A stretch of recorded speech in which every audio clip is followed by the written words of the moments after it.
The 79th United Nations General Assembly opens in New York amid global crisis worsen and criticisms of the United Nations crisis. The Venezuelan prosecutor's office requested Interpol to activate a red alert against the president of Argentina, Javier Milei. And Hurricane John dissipated over Mexico on Tuesday after barreling into the country's southern Pacific coast overnight, leaving 2 dead and a trail of destruction in its path.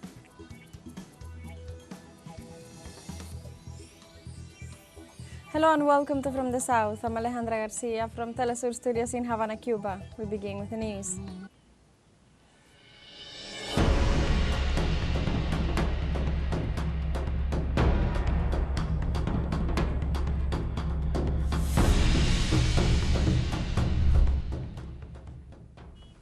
On Tuesday, September 24th, the 79th session of the United Nations General Assembly started, where leaders will debate on the role played by the United Nations and its member states in the face of current global challenges. Held at the United Nations headquarters in New York City, in the United States, hundreds of world heads are meeting until Monday, September 30th, to present their perspectives on global conflicts and issues related to the global climate crisis, health emergencies, among others. Member states will further share their views to advance peace, sustainable development, and human dignity for present and future generations.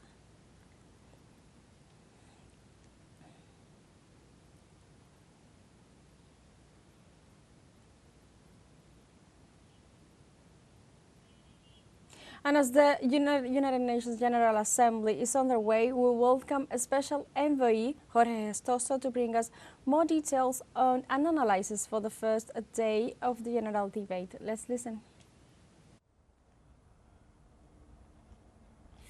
Thank you. In this very first day of the debate here at the UN, the most relevant comments in the morning has been from the first orator. We're talking about Lula da Silva, the president of Brazil, that he was saying that it's a shame and inexplicable and intolerable the fact that after so many years at the United Nations, there is non-member of Latin America or Africa in the Security Council. And he says that definitely that is the confirmation there are still some remnants of colonialism. On the other hand, almost at the end of the morning was a turn for the president of Turkey. We're talking President Erdogan. He was extremely tough regarding Israel.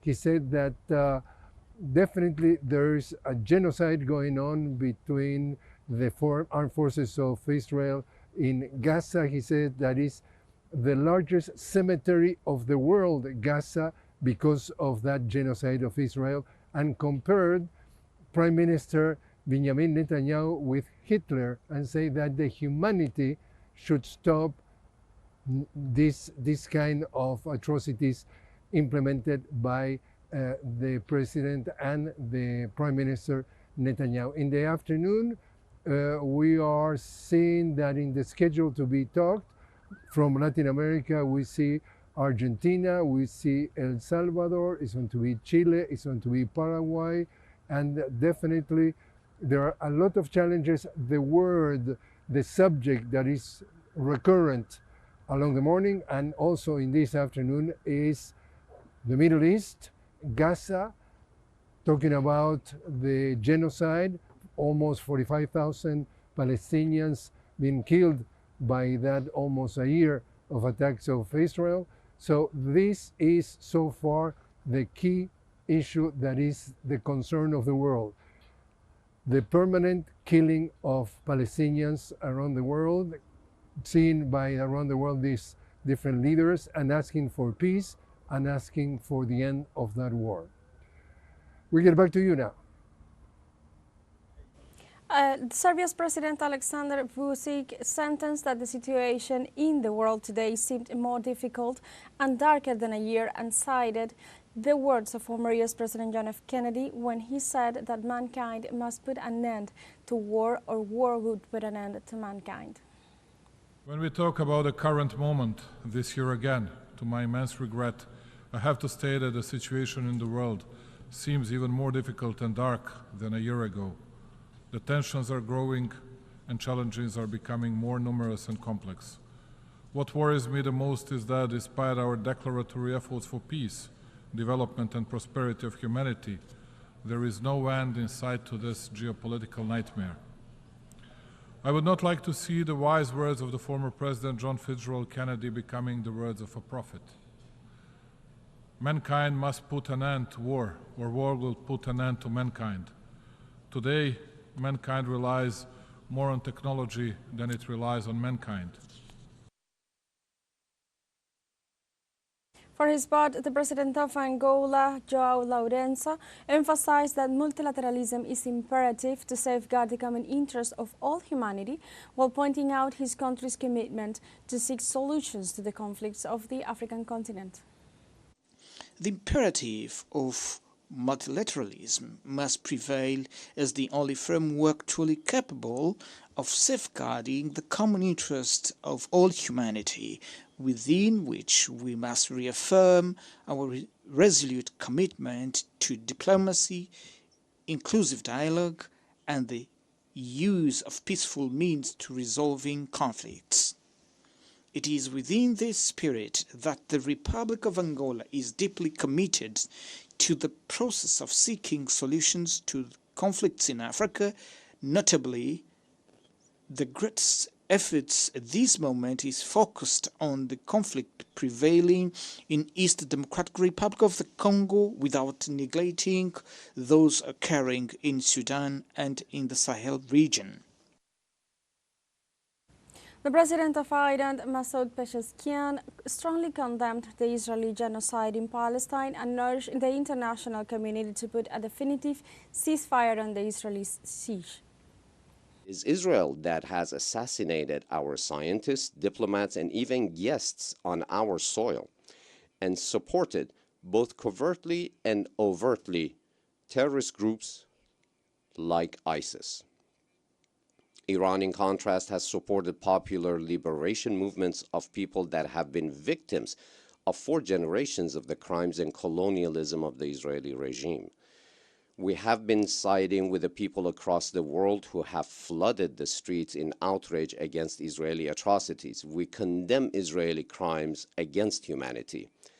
It is imperative that the international community should immediately stop the violence and bring about a permanent ceasefire in Gaza and bring an end to the desperate barbarism of Israel in Lebanon. On his keynote address, Turkish President Recep Tayyip Erdogan referred to the challenges of the United Nations member states to face to bring justice to the Palestinian people. I would like to express here our pleasure to see the representative of our friend and brother Palestine in his rightful place among the member states as a result of long struggles. I hope that this historic step will be the final turning point on the road leading to Palestine's membership to the United Nations. International justice cannot be left in the will of 5 privileged member states of the Security Council. And the most dramatic example to that is the war, the massacre that has been going on in Gaza for the last 350 days. And since October 7, 41,000 Palestinians have been killed in the continuous Israeli attacks. On his speech, President of Colombia, Gustavo Petro, praised awareness of looking after the environment, which has been continuously damaged by irresponsible human actions.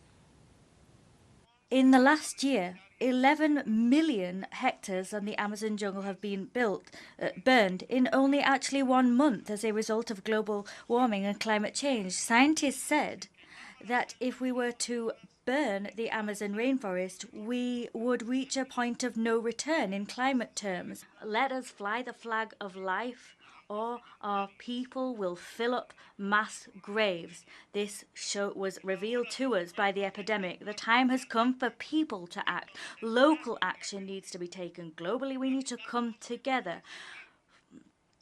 Fossil fuel capital cannot continue. People must stop the rising tide of capital. The poison thrown into the atmosphere is lethal. For his part, the president of South Africa, Cyril Ramaphosa, warned that what Israel is perpetrating in Gaza is an apartheid and called to uphold the principles of the United Nations Charter and hold Israel accountable for its crimes in Palestine. We must end the suffering that Palestinians are being subjected to. We are called upon to uphold the principles of the UN Charter and to uphold consistently and in their entirety the fundamental tenets of international law. International law cannot be applied selectively.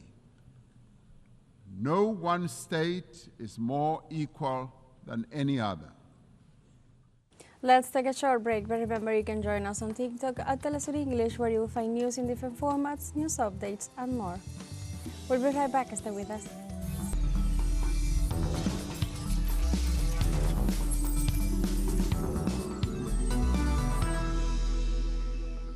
Welcome back. The Venezuelan Prosecutor's Office requested Interpol to activate a red alert against the President of Argentina, Javier Milei, for the crimes of theft, dismantling and damage to national patrimony. The head of the Public Prosecutor's Office, Tarek William Saab, explained the measure agreed by a Venezuelan court against Milei and two of his officials is supported by the provisions of Venezuelan and international legislations. The Attorney General pointed out that the petition is based on a violation of conventions against organized crime, and in the specific case of Milei's government for the robbery and dismantling of an teleSUR airplane. Venezuela's Attorney General denounced the double standards of Javier Milei because he is using human rights as a pretext while his government is massacring Argentina's elderly people.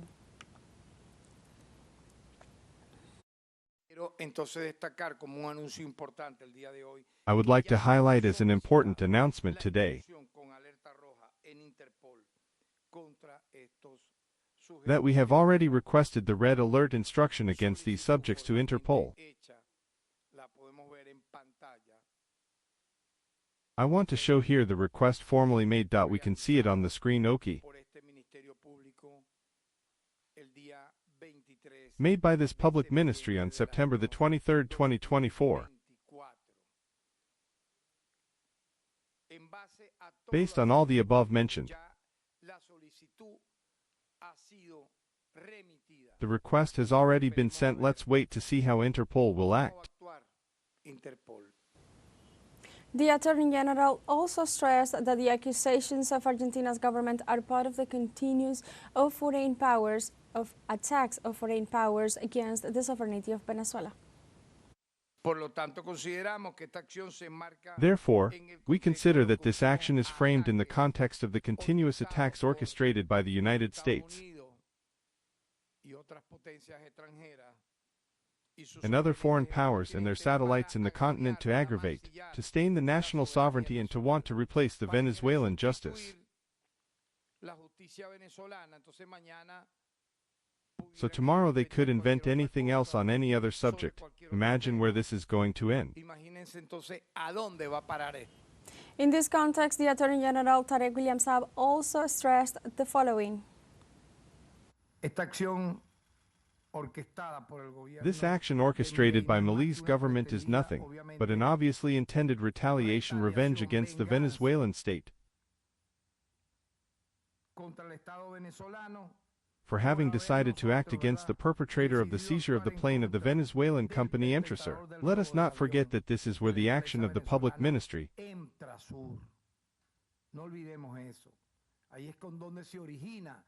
that was agreed by a competent court and publicly announced by the Supreme Court of Justice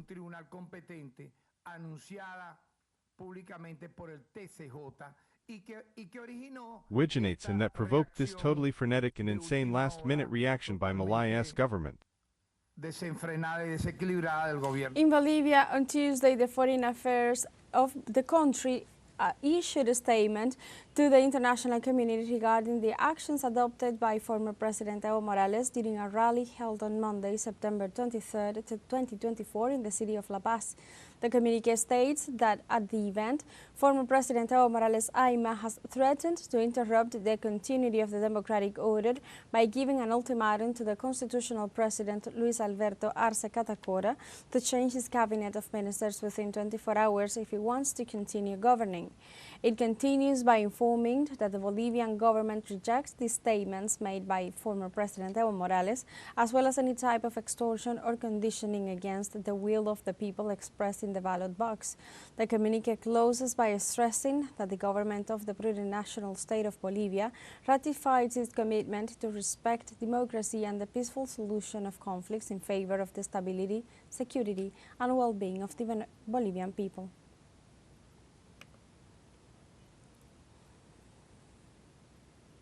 We have a second short break coming up, but first we invite you to visit our YouTube channel at teleSUR English. There you'll be able to rewatch our interviews, top stories, special broadcastings, and more. Hit the subscribe button and activate the notification bell to stay up to date on the world's most recent events. Final short break, don't go away.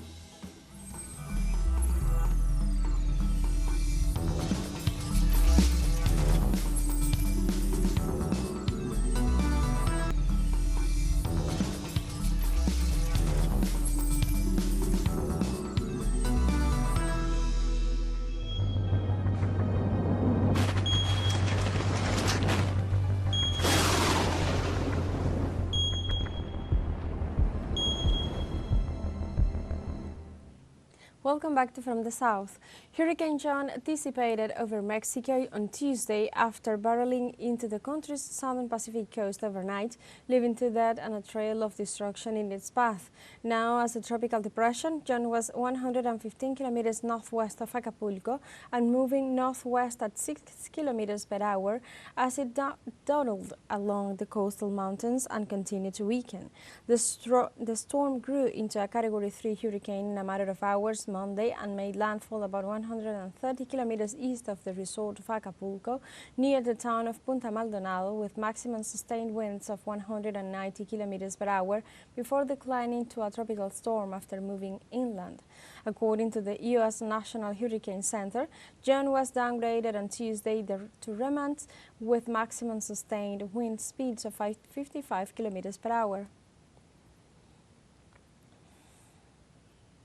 The Copernicus Atmospheric Monitoring Service reported that the Brazilian Amazon registered the highest levels of pollutant emissions in the last 20 years in September. During the last 3 months, the drought season has impacted the rainfall and, as a consequence, the presence of forest fires. The Copernicus report showed that in the first 19 days of September, 60 million tons of carbon dioxide were emitted from the fire in the world's largest continuous tropical forest. The resulting emissions have caused a degradation of air quality in a large part of the continent, extending from Ecuador to Sao Paulo.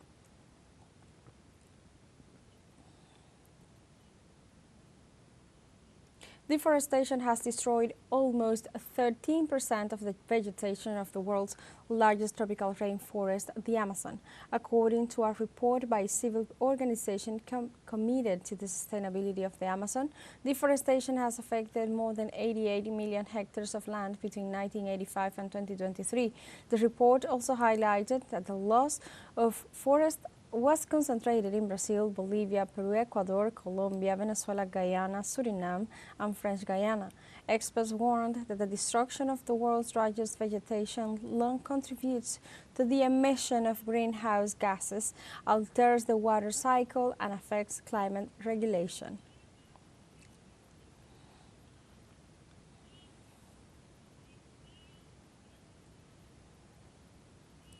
Meanwhile, in Argentina, fires continue to rage for the 6th consecutive day in different parts of the mountain ranges of the province of Córdoba. According to the National Space Activities Commission, the fires have worsened in the last hours, with new outbreaks in the area of the Champaquí Hill in the Punilla Valley and in the Calamuchita Valley. They also warn about the difficulties that the fire department is facing to contain the flames due to the strong winds, which aggravate the situation.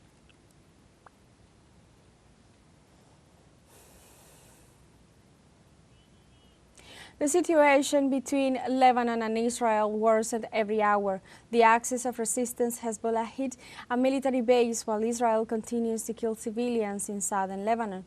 Hezbollah confirmed the airstrike on the Ramat Nadfali military base at the Lebanese Health Ministry, reported 6 civilian deaths and 35 injured in the Al-Aqibiyeh town.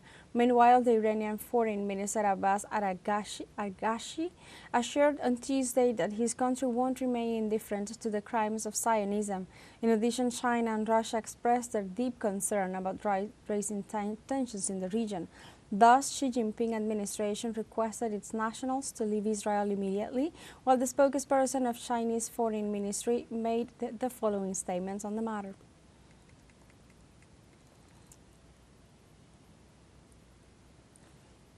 We have come to the end of this news brief, but remember you can find these and many other stories on our webpage at telesurenglish.net and join us on social media, Facebook, X, Instagram, Telegram and TikTok as well. For TeleSUR English, I'm Alejandra Garcia. Thank you for watching.